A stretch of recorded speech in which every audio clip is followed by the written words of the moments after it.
요즘 월가에서요, 좀 섬뜩한 시나리오 하나가 돌고 있다고 합니다. 뭐냐면 비트코인 하면 딱 떠오르는 그 전설적인 급등과 폭락 패턴 있잖아요.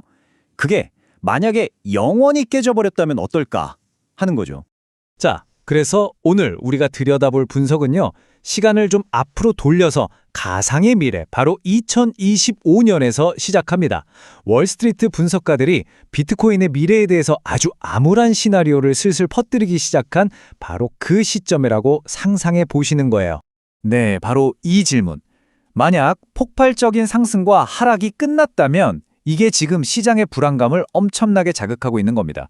그러니까 예전처럼 드라마틱하게 오르내리는 건 다 옛날 얘기가 되고 시장이 이대로 그냥 쭉 정체되어 버리는 그런 시나리오를 말하는 거죠. 2025년 12월 20일 비트코인 가격이 88,479달러입니다. 모두가 그렇게나 기대했던 10만 달러 돌파는 결국 실패했고요. 거의 한 달 넘게 이 가격대에서 그냥 오르지도 내리지도 않고 지지부진하게 움직이고 있는 상황인 거죠.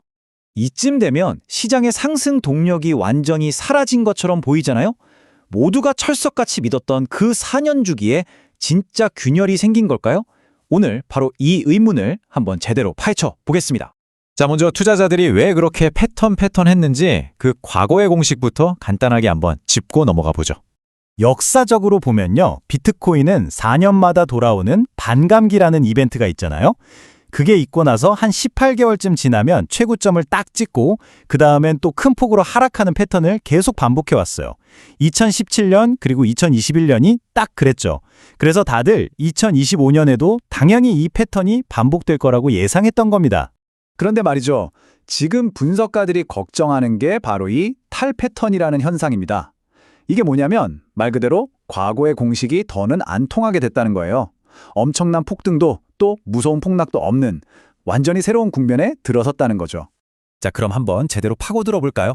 이번 사이클은 정말 과거와는 다르다라고 말하는 그 증거들이 대체 뭔지 하나씩 살펴보겠습니다.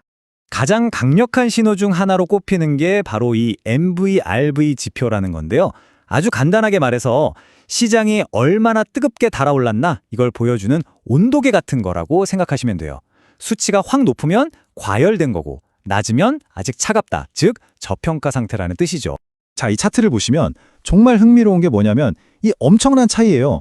과거 패턴대로라면 MVRV 수치는 지금쯤 6에서 7, 거의 최고치에 가까워야 정상이거든요. 근데 보세요. 고작 2점대에 머물러 있잖아요. 이건 시장이 전혀 뜨거워지지 않고 있다는 아주 명백한 증거인 셈이죠. 그리고 이건 또 다른 위험 신호를 아주 명확하게 보여주죠. 지금 시장에 돈이 막 풀려서 은이나 금 같은 다른 자산들은 보시다시피 엄청나게 오르고 있단 말이에요. 그런데 유독 비트코인만 혼자 제자리걸음인 겁니다. 과거 같았으면 정말 상상도 못할 일이죠. 아니, 그럼 시장이 왜 이렇게 힘을 못 쓸까요? 여기에는 크게 4가지 이유가 지목됩니다. 첫째, 오랫동안 비트코인을 들고 있던 고래들이 이제 팔고 나가는 거고요. 둘째, 채굴자들도 운영비 때문에 계속 팔 수밖에 없는 상황이에요. 셋째, 미국에서는 세금 문제 때문에 파는 사람들도 많고요. 그리고 마지막으로 결정적인 게 뭐냐면 과거 상승장을 이끌었던 그 대중적인 광기, 포모가 완전히 사라져버렸다는 겁니다. 그런데 여기서 아주 흥미로운 반전이 하나 있습니다. 이렇게 오래된 고래들이나 개인들이 던지는 물량을요, ETF나 마이크로 스트래티지 같은 새로운 기관 고래들이 조용히 다 받아먹고 있다는 거예요. 그러니까 지금 비트코인의 주인이 개인에서 기관으로 슬금슬금 넘어가고 있는 거죠. 자, 그래서 핵심이 바로 이겁니다. 지금까지 나온 증거들을 종합해보면 우리는 딱 두 갈래길 앞에 서게 돼요. 비트코인의 미래에 대한 정말 완전히 다른 2가지 시나리오가 있다는 거죠. 자, 시나리오 첫 번째는 패턴은 아직 살아있다는 겁니다. 지금 이 지지부진한 움직임은 그냥 다음 폭등을 위한 길고 고통스러운 조정일 뿐이라는 거죠.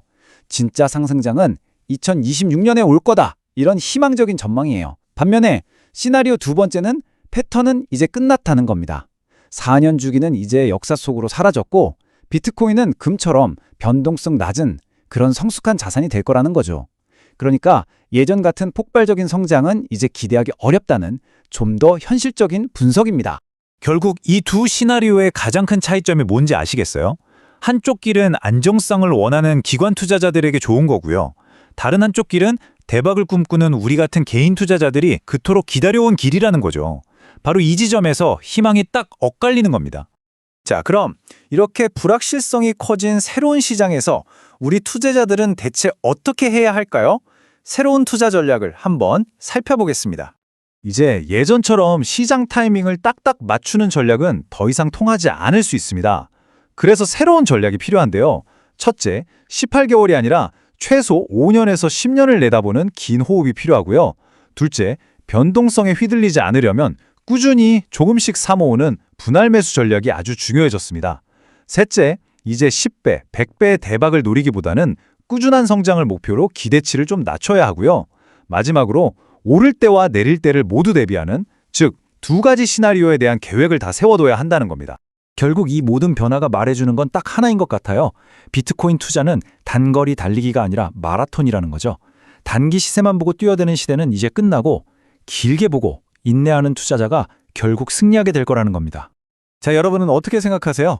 비트코인이 이대로 변동성 심한 청소년기를 끝내고 마침내 어른이 되어가는 걸까요? 아니면 아직 오지 않은 가장 광란의 시기를 앞두고 잠시 숨을 고르고 있는 걸까요? 그 답은 오직 시간만이 알려주겠죠?